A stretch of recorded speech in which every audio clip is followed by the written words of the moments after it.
Hi, welcome to video 9-2, more of our tips on having great interviews to sell more product.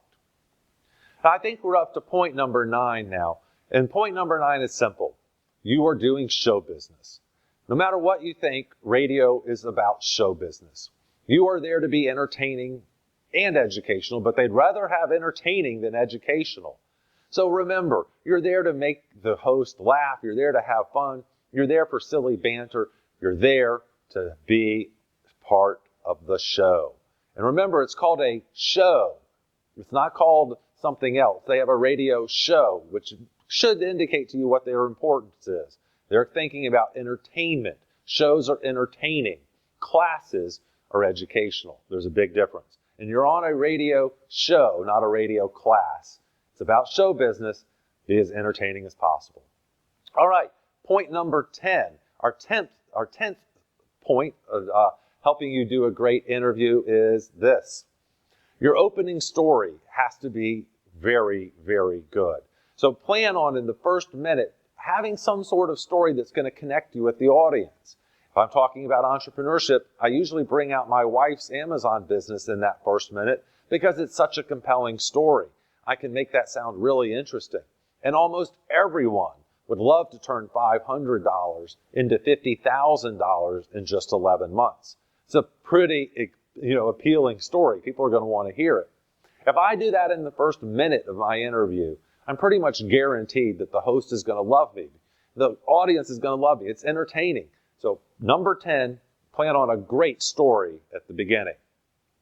Number 11, there is a pattern at the beginning of the show that I want you to be aware of. All shows start the exact same. Hi, this is Jim Beach. I'm the host, blah, blah, blah. I'm really excited to have my next guest with me. Introduction, introduction, introduction. The host then says, Jim, thanks for being with us.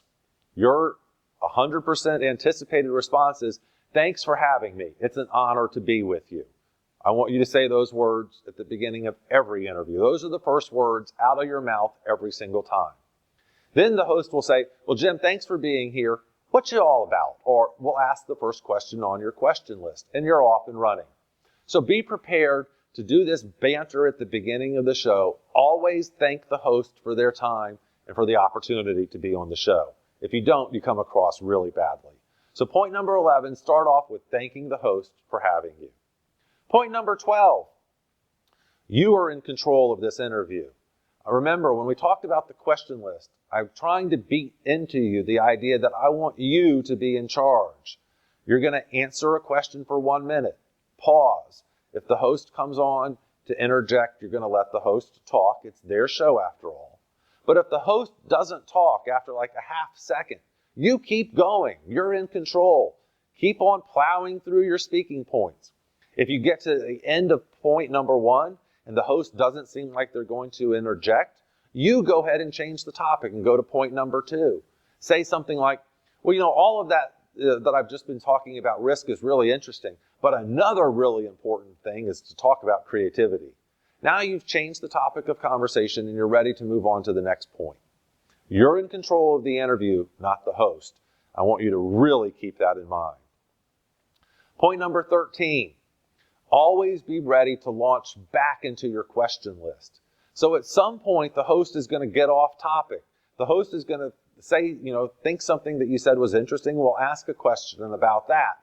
That question might not be on your question list. I want you to answer the question quickly, but then move back to your talking points. Remember, your talking points are the outline of this interview, not what the host wants to do. So always be ready to jump back to your question list as soon as you can. Get back to your talking points. Don't let them go on theirs.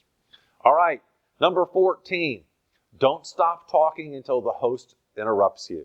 Now again, I want you to have that first minute. I want you to go for a minute and then pause and see what the host is going to do. Sometimes the host will come back with a question and you keep going from there. Many times, though, the host won't say anything and you have just learned that you're in charge of the rest of the interview. The host has abdicated. Sometimes you can go for 6, 12 minutes without the host saying anything. And that's okay. After all, the point is for you to get your message across. You don't care if the host is there or not. So be prepared to plow through your entire speech, your entire interview with no help, no interjection from the host. It happens more than you think, and it makes for some great radio. Point number 15. No matter what, I want you to answer the question. If they ask something random, answer it as quickly as you can, and then immediately jump back to your question list. Again, your question list is the backbone. You're never going to get too far from it. And finally, point number 16, the last for this video. I want you to romance the host. You're there to flirt with the host. Whether it's a man or a woman, whether you're a man or a woman, you're there to create a bromance.